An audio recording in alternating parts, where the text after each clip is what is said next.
말씀 의지해서 삶을 드리는 예배라는 제목으로 함께 은혜를 나누고자 합니다. 로마서는 크게 두 부분으로 나누어집니다. 두 부분으로. 첫째는 이제 로마서 1장부터 11장까지죠.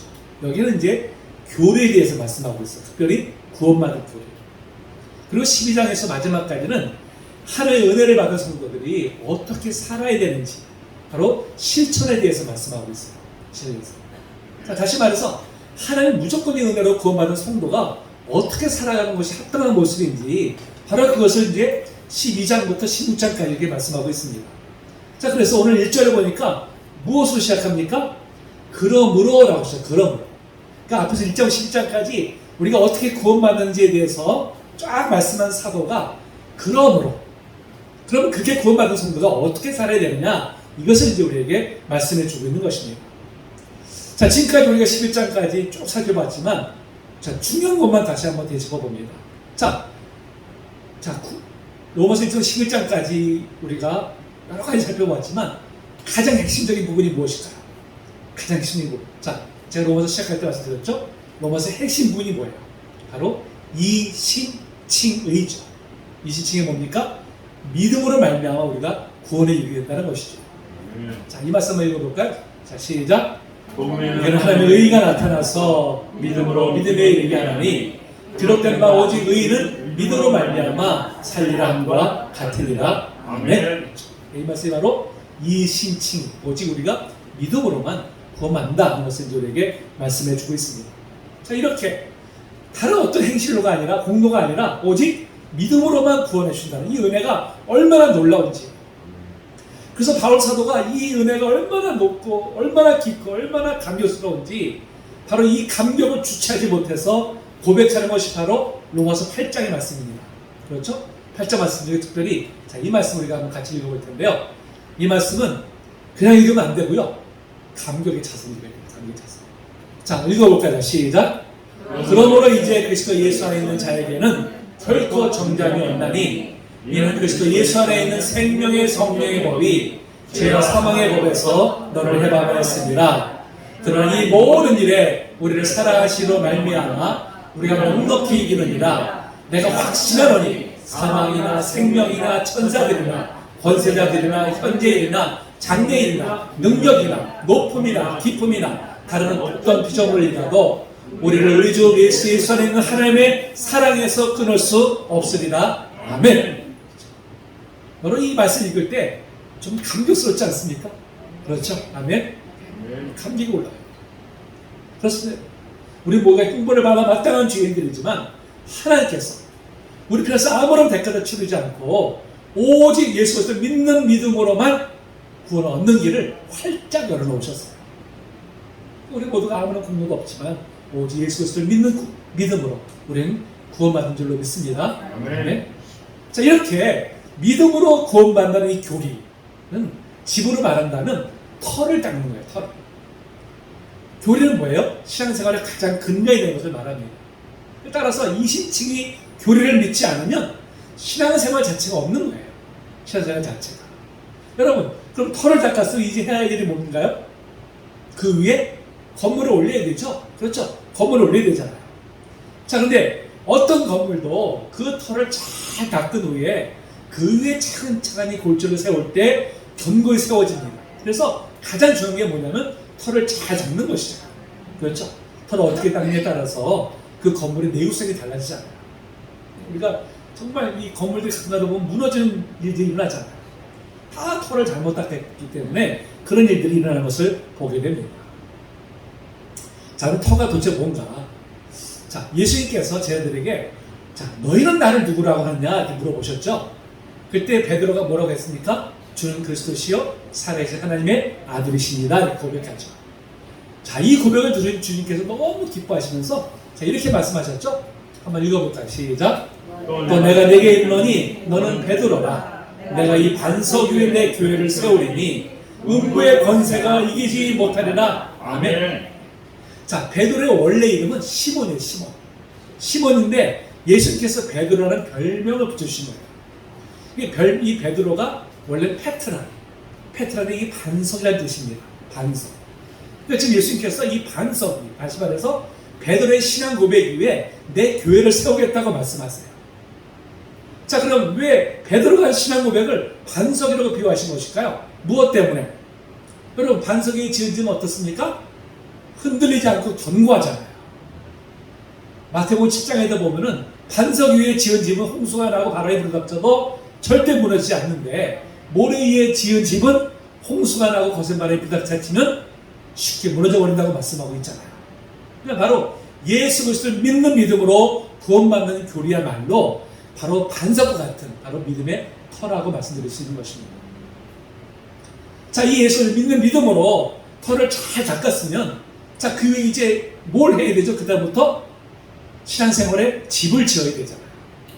다시 말해서 구원에 이르는 교리를 배웠으면 이젠 그대로 살아야 한다는 것입니다. 예전부터 믿지 않는 사람들이 우리 그리스도인을 향해서 하는 말이 있었어요. 예수쟁이들이 말은 잘해요. 이런 말 참 많이 우리가 들어봤잖아요. 무슨 뜻입니까?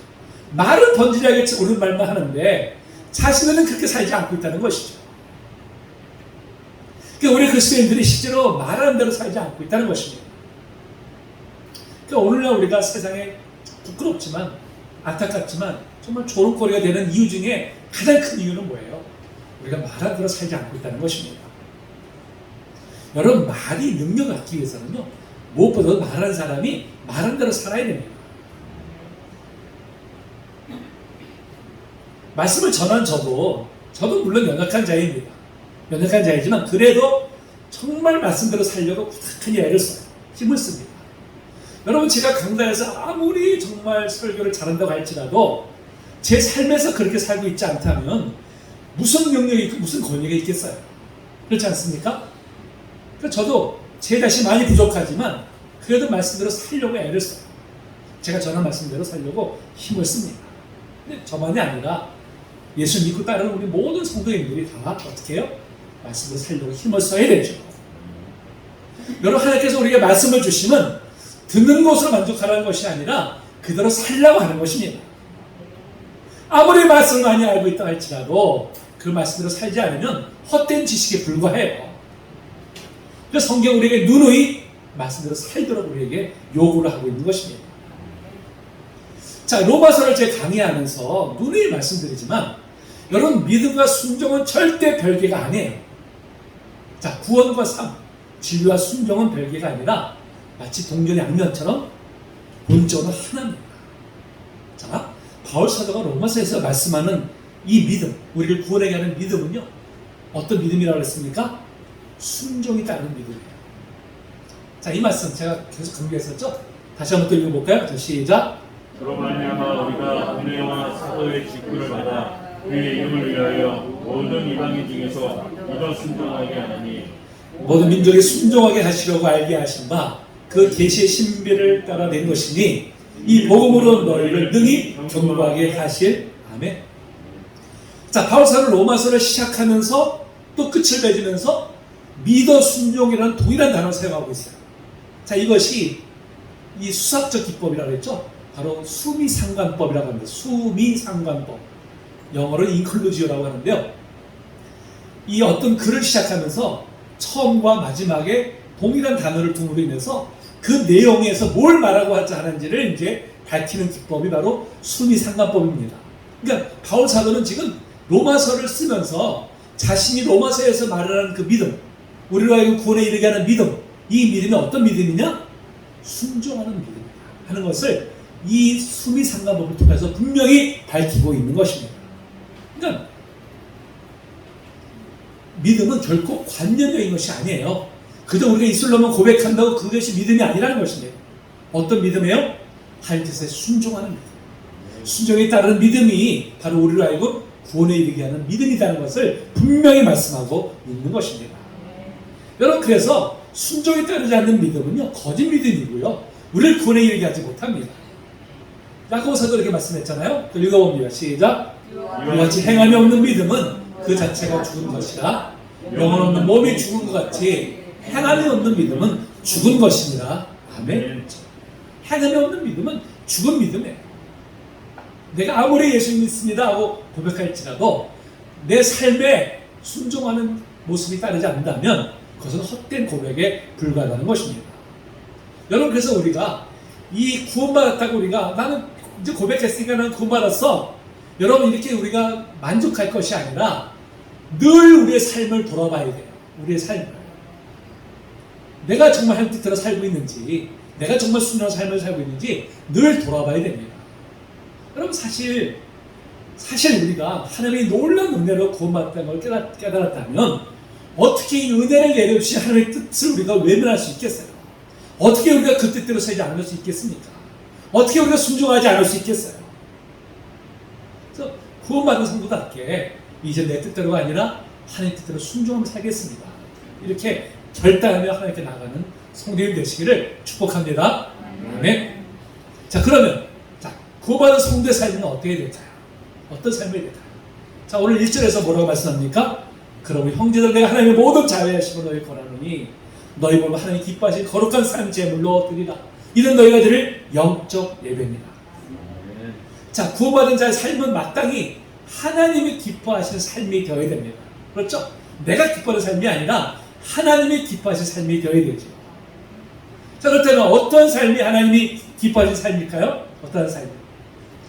여러분, 하나님은 우리의 중심을 보시는 분이시죠? 자, 이 말씀 읽어볼까요? 자, 시작. 여호와께서 사무엘에게 이르시되 그의 용모와 키를 보지 말라. 내가 이미 그를 버렸노라. 내가 보는 것은 사람과 같지 아니하니 사람은 외모를 보거니와 나의 여호와는 중심을 보느니라 하시더라. 아멘. 하나님 외모를 보신 분이 아니라 우리의 중심을 보신 분이세요. 우리나라 그 초대 미국인 선교사 중에 언더우드 박사 계시죠. 언더우드 선교사. 이분이 이제 어린 시절 일학 가운데 굉장히 감동적인 이야기가 있어요. 이분이 이제 유년 시절에 주일학교에서 이제 그 예배를 드리는데 헌금할 시간이면 눈을 기도를 하는 거예요. 그걸 바라본 이제 주일학교 선생님이 물어봤어요. 너는 왜 아무 시간 헌금하지 않고 기도만 하니? 이렇게 물어봤더니 언더우드 이렇게 얘기했어요. 선생님, 저는 사실 헌금할 드릴 돈이 없습니다. 그래서 제 몸을 받으시라고 기도하겠습니다. 이렇게 이제 대답했다는 거예요. 이 소년이 성장해서 목사가 되어가지고 한국에 이제 초대 선교사로 와서 사역을 했죠. 너무나 놀라운 사역을 했습니다. 그분으로 말미암아 우리나라가 이제 복음이 본격적으로 전파되기 시작했고요. 정말 이 땅에 많은 병원들과 또 교회와 또 각종 기관이 세워진 것이 이분의 힘이 굉장히 큰 것입니다. 그러니까 하나님께서 그의 중심을 만드신 것이죠. 중심. 자, 이렇게 중심을 보신 하나님께서 자, 1절에서 뭐라고 말씀합니까? 우리의 몸을 드리라고 말씀하고 있어요. 드리라고. 자, 마음을 드리라고 하지 않고 몸을 드리라고 하는 이유가 무엇일까요? 여러분, 성경에서 몸은요, 우리 육체를 가리키는 것이 아니라 우리의 삶 전체를 의미하는 것입니다. 자, 고린도전서 이 말씀 한번 읽어볼까요? 자, 시작. 너희 몸이 그리스도의 지체인 줄 알지 못하느냐? 내가 그리스도의 지체를 가지고 창녀의 지체를 만들겠느냐? 결코 그럴 수 없느니라. 너희 몸은 너희가 하나님께로부터 받은 바 너희 가운데 계신 성령의 전인 줄을 알지 못하느냐? 너희는 너희 자신의 것이 아니라 값으로 산 것이 되었으니 그런즉 너희 몸으로 하나님께 영광을 돌리라. 아멘. 자, 성경 우리 몸이 그리스도의 지체요 성령의 전이 되었다고 말씀하고 있잖아요. 그래서 몸은 우리 육체를 말하는 것이 아니라 바로 우리의 존재 전체를 상징하는 것입니다. 따라서 이 몸을 산제사로 드리는 것은 바로 우리의 전 인격과 삶 전체를 하나님께 드리라는 바로 이제 그런 말씀인 것이죠. 자, 그렇다면 우리 몸을 산제물로 드린다는 것은 무슨 뜻일까요? 먼저는 우리 삶을 거룩하게 하는 것을 의미합니다. 여러분, 성경에서 거룩은요, 구별되었다는 뜻이에요. 구별되었다. 하나님께서 세상 속에서 특별히 택하셔서 구별하여 부르신 사람이 누구예요? 성도예요. 거룩한 무리들입니다. 우리가 거룩해서가 아니라 구별해 세우셨기 때문에 우리가 거룩한 무리가 된 것이죠. 이렇게 하나님께서 거룩하게 구별해 놓으셨기 때문에 이제 우리에게 그에 합당한 거룩한 삶을 살라고 명하시죠. 자, 레위기 11장 말씀입니다. 시작. 너희 하나님이 되려고 너희를 애굽 땅에서 인도하여 낸 여호와라. 내가 거룩하니 너희도 거룩할지어다. 아멘. 자, 뭐라고 말씀하고 있어요? 네가 거룩하니까 애굽 땅에서 불러낸 것이 아니라 내가 너를 애굽 땅에서 구원해냈기 때문에 어떻게 해요? 거룩한 삶을 살라고 말씀하시죠. 자, 이렇게 거룩하게 살라는 말씀은 다른 말로 표현하면 예수님에게까지 자라나는 것을 또 의미하죠. 자, 에베소 말씀이죠. 읽어봅니다. 시작. 우리 사랑 안에서 참된 것을 하여 범사의 교회까지 자랄지라. 그는 머리니 곧 그리스도라. 아멘. 그렇죠. 우리가 누구에게까지 자란다고요? 예수님에게까지. 자, 예수님은 완전한 하나님이시면서도 완전한 인간이 되시죠. 우리와 똑같은 육체를 입으셨지만 죄는 없으신 거룩한 분이십니다. 따라서 예수님께까지 자라난다는 것은 바로 예수님처럼 죄를 떠나서 거룩한 삶을 사는 것을 말합니다. 물론 우리가 완전히 죄를 떠날 수는 없지만 그걸 목표로 해서 우리가 나가야 되면 우리에게 말씀하고 있는 것이죠. 이렇게 우리가 죄를 멀리하고 거룩한 삶을 살기를 힘쓰는 것이 바로 하나님께서 기뻐하시는 삶의 모습입니다. 따라서 우리는 날마다 우리의 삶을 돌아봐야 되죠. 정말 내가 하나님이 기뻐하시는 삶을 살아가고 있는지. 어떻게 돌아봅니까? 어떻게? 하나님의 말씀과 성령의 조명하심을 우리가 비춰야 됩니다. 그렇죠? 그래야만 우리가 잘못된 것에서 우리가 돌아올 수 있어요. 여러분, 우리가 잘못된 것에서 즉시 돌아오지 않으면요, 결국 그것이 쓴뿌리가 되어가지고 우리를 괴롭힙니다. 나중에 얼마나 우리가 고생하는지 몰라요. 자, 히브리서 기자가 말씀하죠. 한번 읽어봅니다. 시작. 너희는 하나님의 은혜에 이르지 못하는 자가 없도록 하고 또 쓴뿌리가 나서 괴롭게 하여 많은 사람이 이로 말미암아 더럽게 되지 않게 하며. 아멘. 우리가 날마다 참회의 기도를 드려야 되는 이유가 무엇인가요? 사실 그런 잘못을 반복하지 않게 해야 되죠. 이게 쓴뿌리가 내리지 못하도록 하기 위함인 것입니다. 우리는 구원을 죽어서 천국 가는 것으로 생각해서, 자, 이미 다 구원받았으니까 천국 가는 것은 따로 당상으로 여겨요. 그러다 보니까 구원받은 이후의 삶에서 거룩을 추구하는 일에 소홀히 하는 모습들이 얼마나 많은지 모릅니다. 여러분, 이것은요, 성경을 잘못 알고 있는 거예요. 잘못 깨달은 것입니다. 여러분, 이 땅의 삶과 천국의 삶은 단절되는 것이 아니라 그대로 이어지는 거예요. 그 랜디 알콘이라는 신학자가 쓴 그 악의 문제 바로 알기라는 책이 있습니다. 그 책에 보니까 이런 문장이 있더라고요. 여러분 잘 들어보세요. 성경은 이 세상에서 우리가 찾고 다듬은 정체성이 다음 세상까지 이어진다고 가르친다. 따라서 우리가 영원한 세상에서 최선의 모습으로 살아가려면 이 땅에 있는 동안 성장해야 한다. 우리가 저 천국에서 정말 최선의 모습으로 살아가려면 어떻게 해야 된다고요? 이 땅에서 우리가 성장해야 돼요. 누구에게까지? 예수님에게까지.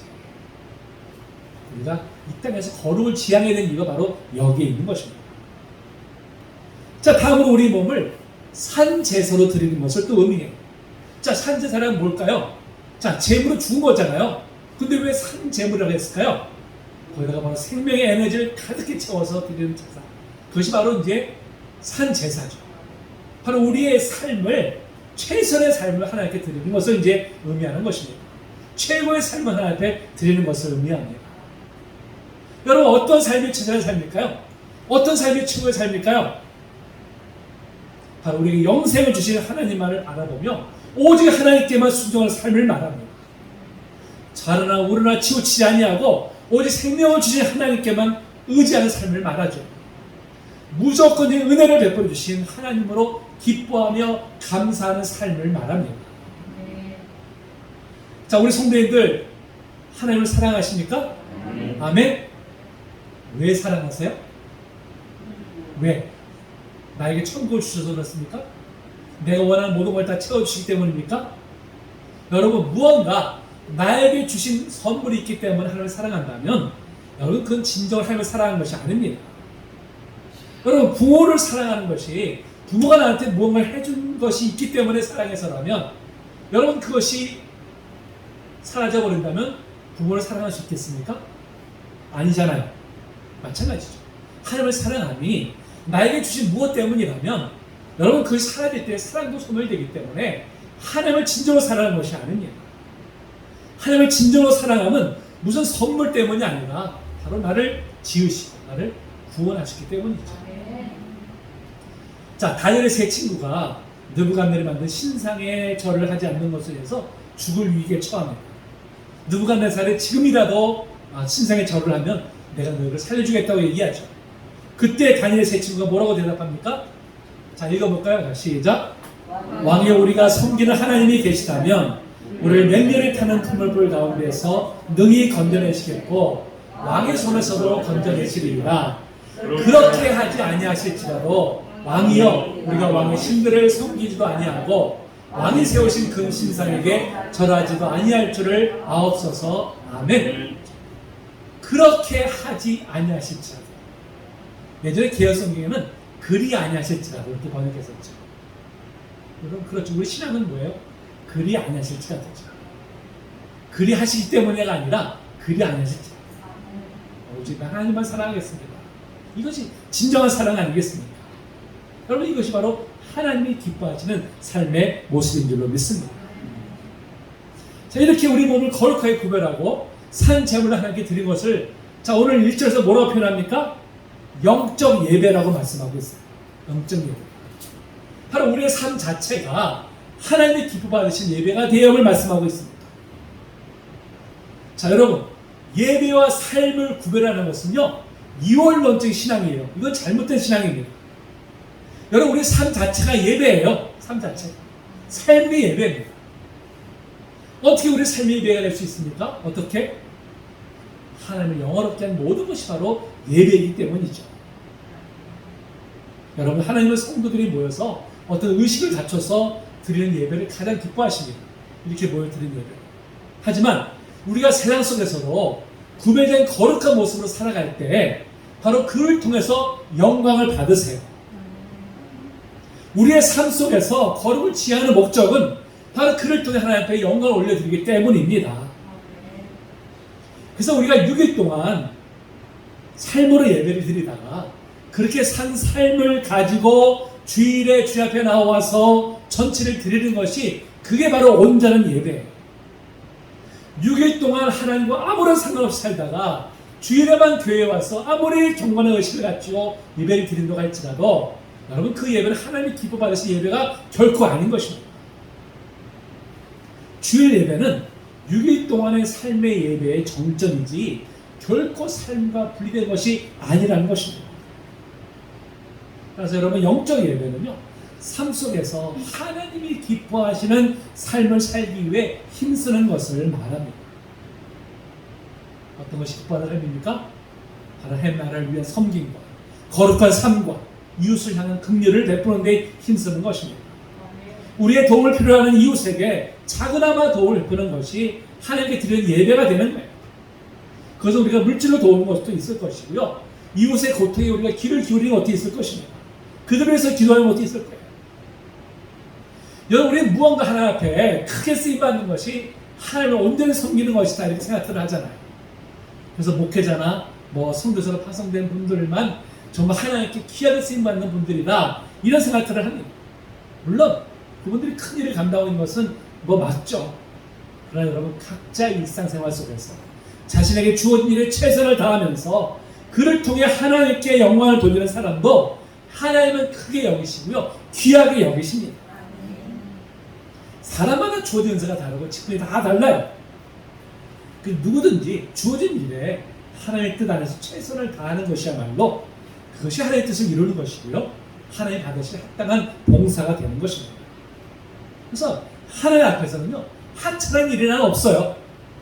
어떤 일이든지 하나님의 청지기로서 그 일을 맡겨주시는 하나님의 뜻대로 최선을 다하는 것이 바로 하나님 받으실 만한 영적 예배가 되는 것입니다.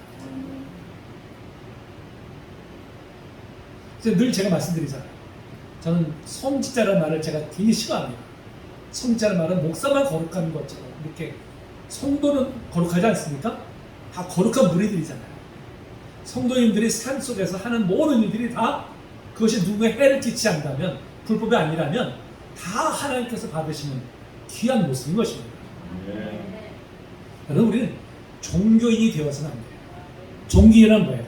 상관없이 그래서 종교의식에만 열심히 내는 사람들을 가르쳐서 종교인이라고 합니다. 여러분 참된 신앙은요 삶으로 살아내는 거예요.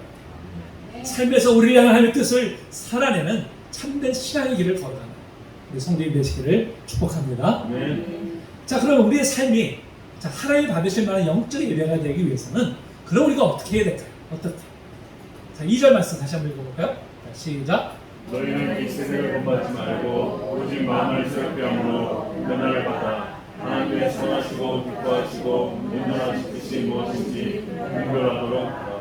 아멘. 자, 우리의 삶이 하나님이 받으실 만한 영적 예배가 되기 위해서는 먼저 어떻게 해요? 하나님의 뜻을 분명히 알아야 됩니다.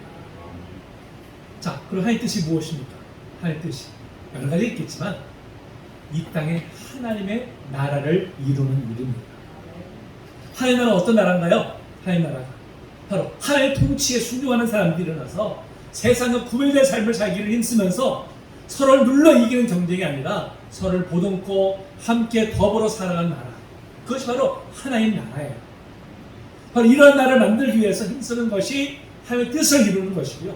우리의 삶을 최상의 삶으로 하나님 앞에 드리는 것입니다. 여러분, 예수님께서 이 땅에 오신 목적이 뭐예요? 우리를 구원하시기 위함이지만 우리를 구원해서 어떻게 하시려고요? 하나님 나라를 이루기 위해서. 자, 예수께서 이렇게 말씀하셨죠? 읽어봅니다. 시작. 예수께서 이르시되 내가 다른 동네들에서도 하나님 나라 복음을 전하여야 하리니 나는 이 일을 위해 보내심을 받았노라 하시고 아멘. 예수님께서 이 땅에 오신 목적이 뭐예요? 하나님 나라를 이루기 위해서. 그래서 우리가 무엇보다 우리가 주를 믿고 따르는 제자들이라면 의당 하나님 나라를 세운 일에 힘을 써야 되죠. 어떻게 했습니까? 하나님 뜻을 이루는 것이죠. 거룩하기를 힘씁니다. 우리가 이웃을 보듬고 어려운 이웃들에게 우리의 사랑을 나눠줍니다. 바로 이것이 하나님이 원하시는 모습으로 분명히 우리는 믿습니다. 자, 그런데 우리가 사실은 하나님 뜻을 우리가 알면서도요 너무나 쉽게 망각하면서 또 살아가고 있어요.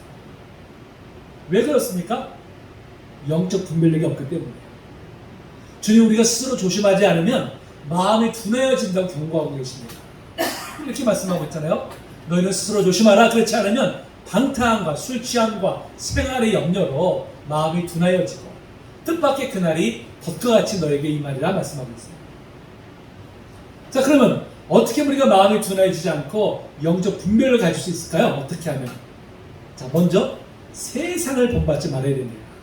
자, 2절에 뭐라고 말씀하고 있어요? 이 세대를 본받지 말고 이렇게 말씀하고 있죠. 이 세대는 어떤 세대입니까? 바로 하나님을 대적하고 하나님 뜻을 거역하는 세상을 말하죠. 이 세대를 본받지 말라는 것은 이 사회가 가지고 있는 가치관, 세계관, 인생관, 성공관, 물질관 이런 것들 우리가 따라가지 않아야 된다는 뜻입니다. 왜? 그걸 그들의 종말은 멸망을 치닫기 때문에 그렇습니다. 우리가 비록 그 세상 속에 살고 있지만 여러분 그것을 본받지 말고 단호하게 우리가 거부를 해야 되죠. 때로는 그로 인해서 우리가 불이익 당할 수도 있어요. 당할 수도 있지만 그럴지라도 담대히 그것을 우리가 거부해야 됩니다. 다음으로 우리의 마음을 날마다 새롭게 하는 일에 우리가 힘을 써야 됩니다. 여러분, 우리가 마음이 예수 그리스도의 보혈로 깨끗함을 받았지만 또 우리는 죄를 범하기 때문에 쉽게 또 더러워지잖아요. 여러분, 집도 대청소를 하고 난 후에 아무리 조심한다고 할지라도 좀 며칠 지나면 어떻습니까? 또 더럽혀지잖아요. 그러니까 우리가 날마다 청소를 해야 되는 이유가 바로 거기에 있습니다. 우리 마음의 집도 마찬가지죠. 날마다 우리의 마음을 새롭게 하지 않으면 금방 더러워지게 돼요. 그래서 우리가 늘 새롭게 하는 일에 힘을 써야 되는 것입니다. 자, 그렇다면 무엇을 우리의 마음을 새롭게 할 수 있을까요? 무엇을? 자, 오늘 2절에 보니까요. 오직 마음을 새롭게 함으로 변화를 받아 이렇게 말씀하고 있어요. 근데 이 말씀이 원래 원문의 뜻을 보니까 수동태, 수동태. 수동태가 뭐예요? 내가 하는 것이 아니라 누가 나를 변화시킨다는 것입니다. 누가 변화시키시죠? 우리를? 하나님께서 하시죠. 바로 성령께서 하시는 일입니다. 여러분, 사람은요 절대 자기 스스로는 자기로 변화시키지 못해요. 여러분, 다른 사람 변화시키려고 하지 마세요. 내 힘으로 안 돼요. 그냥 갈등만요, 갈등만. 하나님께 맡겨야 되죠. 하나님께서 하십니다. 물론 하나님께서 하신다고 해서 난 두 손 놓고 가만히 있으면 되는 것이 아니죠. 나는 나대로 또 해야 될 일이 있습니다. 어떻게 해요? 첫째는 이 세대를 본받지 말고 세상 풍조를 따르지 않는 것이고요. 두 번째는 뭡니까? 날마다 하나님 앞에 말씀과 기도로 자신의 마음을 깨끗하게 닦는 일에 힘써야 되죠. 규칙적으로 말씀을 읽고 묵상하면서 성령의 인도함을 받는 일이 참 중요합니다. 그래서 우리가 말씀과 기도는 제가 늘 강조하죠. 늘 강조. 왜? 이건 우리의 터예요. 믿음의 터. 이것이 서 있지 않으면 우리의 믿음의 집이 온전히 설 수가 없는 것입니다. 여러분 집안 청소는 안 하다가 한꺼번에 몰아서 하려면 어때요? 굉장히 힘들잖아요. 그리고 잘 닦아지지도 않아요. 지금 묵은 때가 많아가지고. 마찬가지예요. 우리가 날마다 말씀과 기도로 우리 자신을 깨끗하게 하지 않으면 이게 묵은 때가 돼가지고요. 나중에 가서 이거를 닦아내려면 얼마나 힘든지 몰라요. 다 경험해 보시잖아요. 그거를. 그렇죠? 다 경험해 보시죠. 하나님께서 우리를 닦아내실 때 하나님이 힘들어하세요. 하나님께서. 우리가 말씀과 기도를 게을리하게 되면요. 우리 마음이 둔하여집니다. 둔하여지면 어떻게 돼요? 하나님께서 분별하지 못하고 결국 우리 삶이 잘못된 곳으로 떨어지게 말게 되죠. 여러분 영적으로 잠들지 마세요. 깨어 있어야 됩니다. 기도 쉬지 마세요. 날마다 말씀과 기도로 깨어 있어서 성령이 새롭게 하시는 은혜를 받으시는 성령이 되시기를 바랍니다. 이제 말씀 마칠 텐데요. 여러분 하나님께서 우리의 삶을 하나님이 기뻐하시는 거룩한 산 제사로 드리라고 명하십니다. 그러면 어떻게 산 제물로 드리시겠어요? 거룩하게 되기를 힘쓰는 거예요. 최소의 삶을 하나 앞에 드릴 힘써야 됩니다. 우리가 어느 곳에 있든지 그것에 우리가 최선을 다하는 거예요. 바로 그것이 이제 하나님이 기뻐하실 삶입니다. 우리 주일만이 예배가 아니라 우리 삶 전체가 하나님이 기뻐 받으실 만한 바로 그런 예배가 되어야 됩니다. 이런 삶을 사는 것이야말로 우리가 이 땅에서도 천국의 삶을 사는 것이고요. 바로 영생을 소유한 삶을 살아가는 것입니다. 날마다 새롭게 하신 그 변화를 받아서 예수님까지 자라남으로 하나님이 기뻐하시는 그런 삶을 살아가는 우리 성도님 되시기를 주님의 이름으로 축복합니다. 아멘.